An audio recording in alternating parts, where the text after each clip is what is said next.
There's something different about Sunday mornings. Not just because the air feels quieter or the street seems softer, but because the soul knows.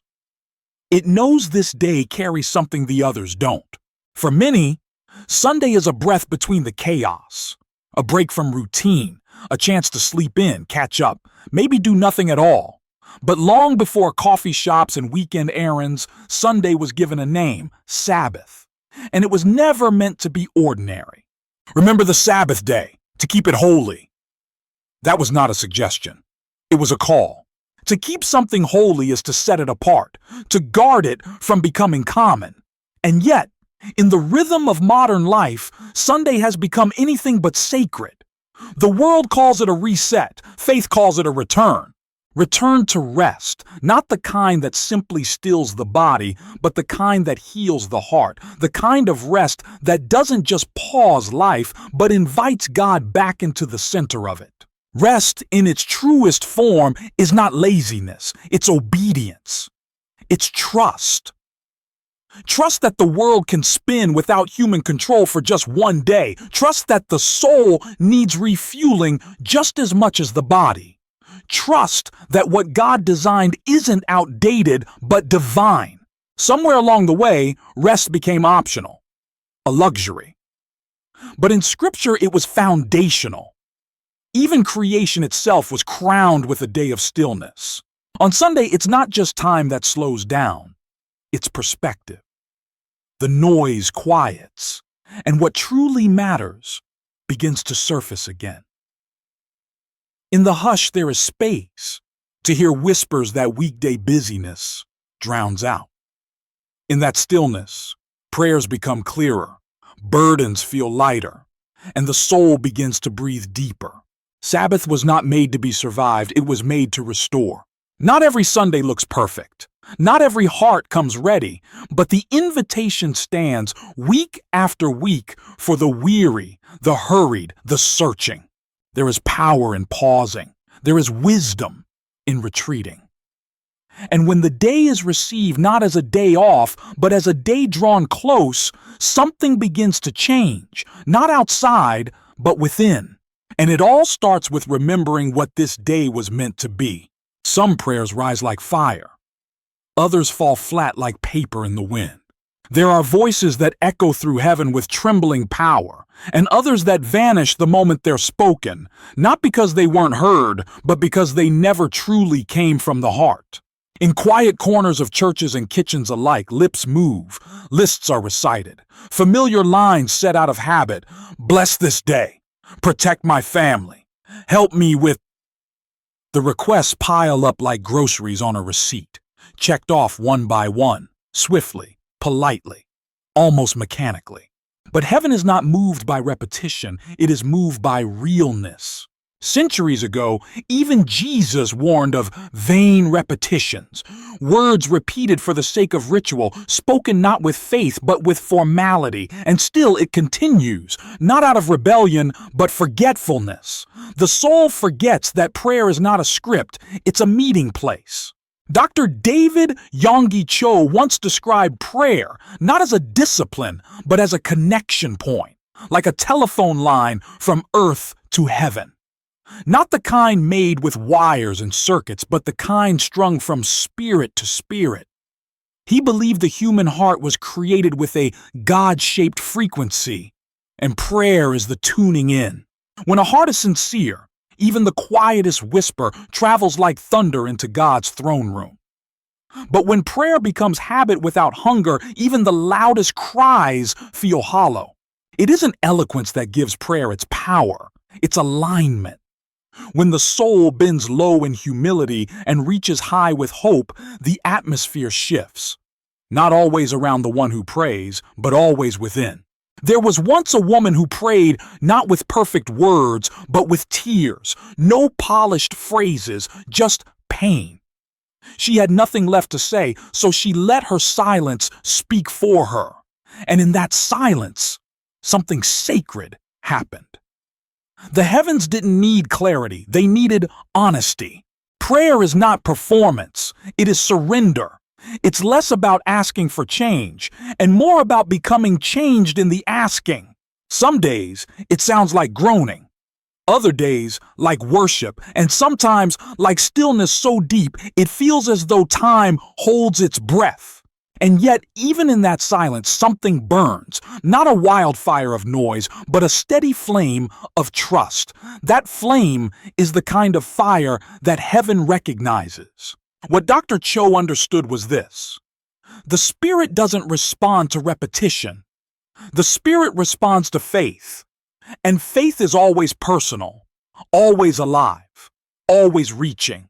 Not every prayer leads to an instant miracle, but every prayer, when wrapped in faith, becomes part of a bigger story, one where breakthrough begins not with answers, but with abiding. And maybe that's why some of the greatest miracles begin long before anything is seen. They begin in secret, in the sacred space between a trembling heart and a listening God. Gratitude has a sound, though it cannot always be heard. It doesn't shout like complaint, nor echo like fear. But when spoken, even in a whisper, it carries a frequency that heaven recognizes. Some have learned this the hard way. When the nights stretched long and no answers came, they shifted, just slightly, from pleading to praising. And in that shift, something invisible began to move. Not because their circumstances changed overnight, but because their posture did. Thanksgiving is not denial. It is not pretending everything is well. It is standing in the middle of the unknown and saying, even here, you are still good. There are two paths a heart can take in difficulty, one paved with bitterness, the other with blessing. One leads deeper into shadows, the other draws light. And often, the difference between the two lies in a single choice: to complain or to give thanks. A complaining mind focuses on absence.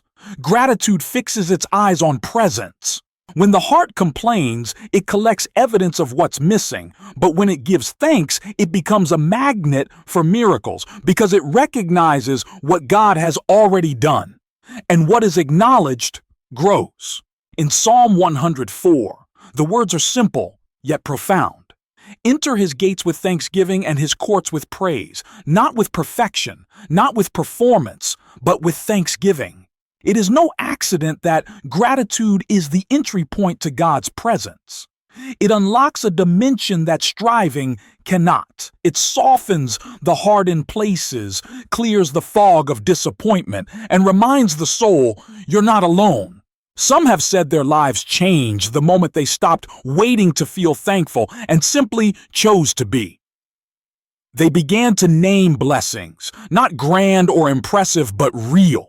Breath in their lungs, a roof overhead, a prayer whispered in the dark that somehow reached the morning, and slowly, peace returned, then joy, then clarity.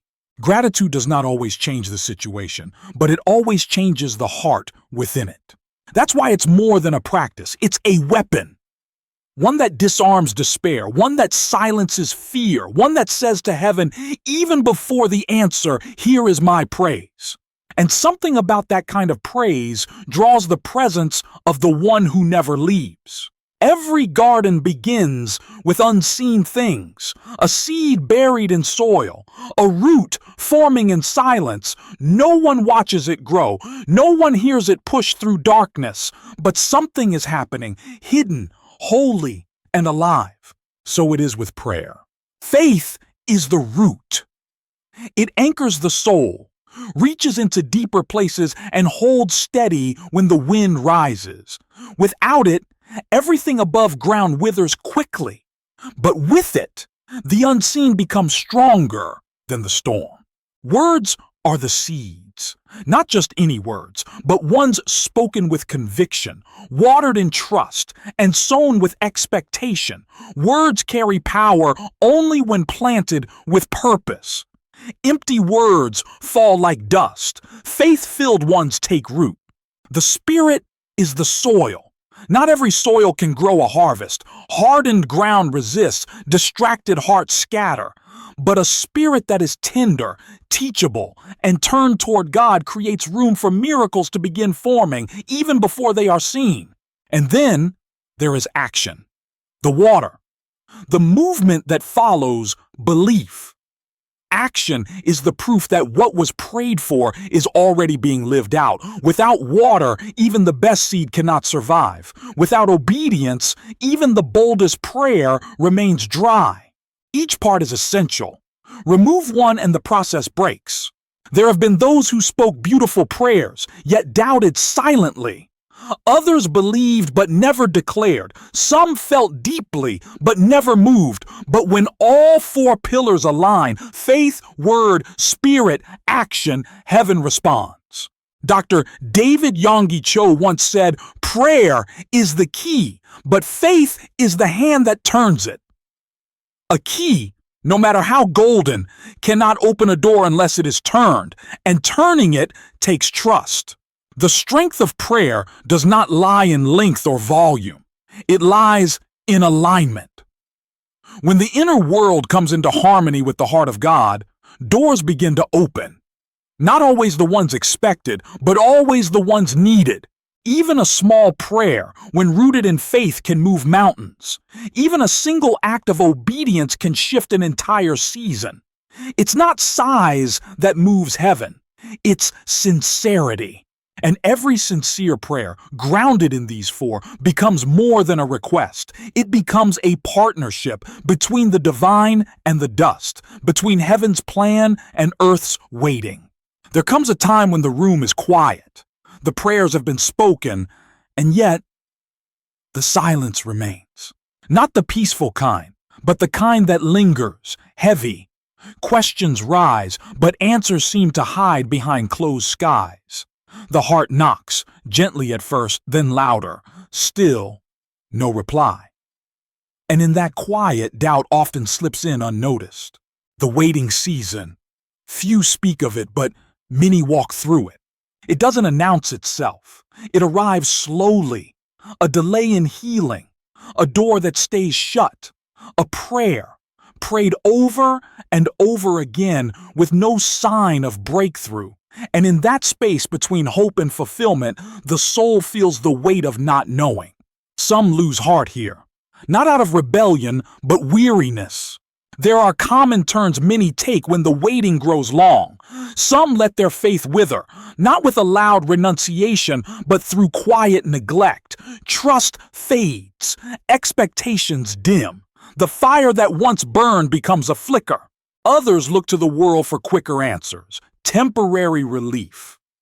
Logic and self-effort replace surrender. But what begins as a solution soon becomes a cycle, striving without peace, building without foundation. Then there are those who shift the blame toward God. Frustration clouds the memory of His faithfulness. The delay feels like desertion. The silence feels like rejection. And the heart, wounded by waiting, begins to question the very one who holds the answer. But silence is not absence. In the scriptures, there were many who waited. Joseph in prison, Hannah in barrenness, David in hiding. Each carried a promise long before it became reality. And in that in-between, heaven was not distant. It was preparing.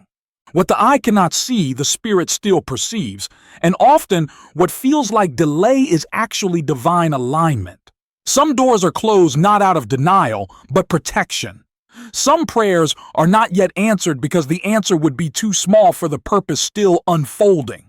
Faith in the waiting is not passive. It is a choice to believe without visible evidence. A choice to stay planted when no fruit is seen. A choice to speak praise into the silence, trusting that silence does not mean forgotten. There is a line whispered in seasons like this, one that holds both weight and hope. God is never late, but always right on time. And though the clock may tick loud and the heart may ache long, there is a deeper rhythm at work, one not bound by minutes, but measured in mercy. She had been sick for 12 years. Doctors had tried. Money had been spent, and hope had thinned like the color from her face. But something in her, fragile yet unshaken, believed there was more. So when the crowd pressed around the teacher, she reached through bodies in doubt and touched the edge of his robe. And instantly, she was healed. No spotlight, no ceremony, just faith that reached beyond fear. That story, told in the Gospels, is not just ancient history. It is a mirror for countless hearts still reaching, still hoping. Some are reaching through illness, others through emotional wounds. Some carry invisible pain wrapped in silence. But the reaching continues. Healing prayer is not just about asking, it is about alignment, heart to heart, spirit to spirit. And when that alignment happens, something divine is released. In the New Testament, 5 key traits appear again and again in healing prayers that move heaven. First, faith. Healing begins where faith dares to speak, not the absence of fear, but the presence of belief stronger than it. Your faith has made you well, Jesus said, not once, but many times. Second, humility. Those who came for healing did not come with entitlement. They came low, kneeling, begging. A Roman centurion said, "I am not worthy." A Canaanite woman accepted silence, then persisted. Healing flows through hearts that bow, not boast. Third, boldness. The woman with the issue of blood pushed through shame. Bartimaeus shouted louder when told to be quiet. Healing is not always gentle. Sometimes it demands desperation. Fourth, obedience. Naaman had to dip 7 times. The blind man had to go wash. The lepers had to walk before they were clean. Healing often waits on action. And fifth, compassion. Not just from heaven, but in the one who prays. Jesus was moved with compassion before he healed. When prayers are birthed from love, they carry the fragrance of the one who heals. But not every healing comes instantly, and not every illness leaves. Why? The Bible does not offer easy answers, but it does offer glimpses. Paul pleaded 3 times for his affliction to be removed, and heaven replied with grace, not healing. Timothy battled frequent sickness. Even Elisha, the prophet through whom miracles flowed, died of illness. Not all healing looks the same. Sometimes it comes in the body, sometimes in the soul, sometimes in the strength to keep going when the pain remains. Healing is not always the removal of pain. It is often the arrival of presence, God's presence in the middle of weakness, and that presence restores. The power is not in perfect words, it is in the one who listens. So even now, the invitation stands to reach, to believe, to pray, not as a formula, but as a holy connection between heaven's mercy and earth's need. Not every enemy shows its face. Some hide in the rhythms of routine, masked as doubt, distraction, despair. Others move in silence, planting fear in the shadows of the mind, and still, some whisper through people, situations, or sudden storms, shaking the ground beneath what once felt certain.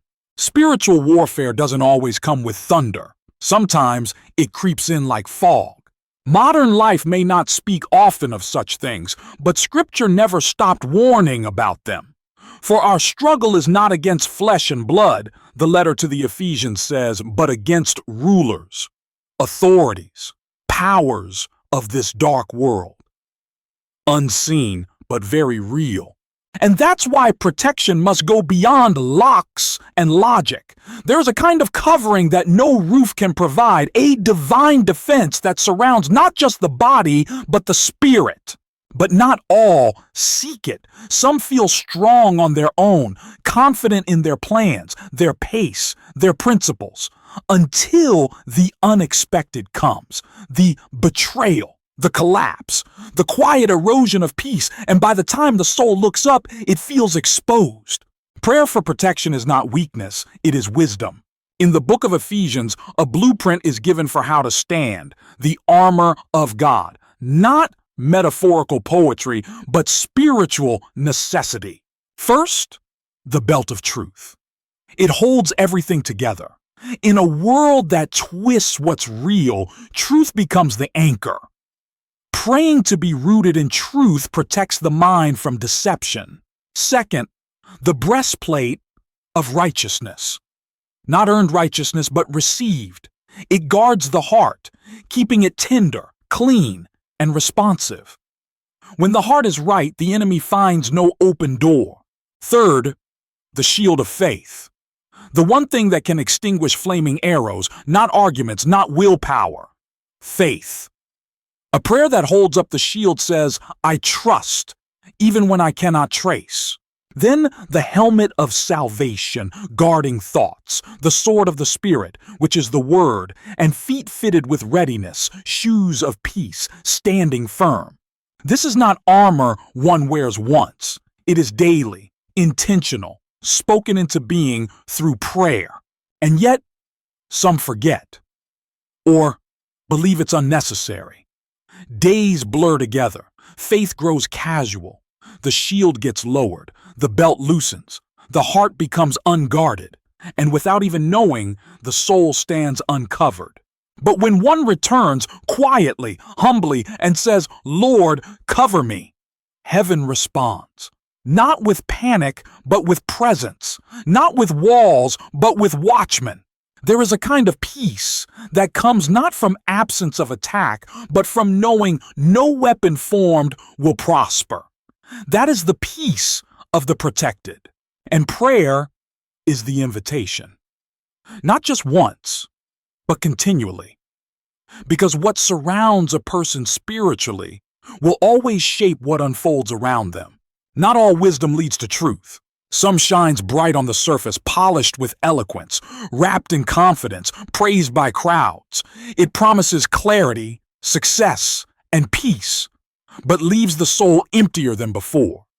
Like gold leaf over clay, it glitters, then crumbles. In today's world, there is no shortage of voices offering advice. Social feeds overflow with mantras and methods.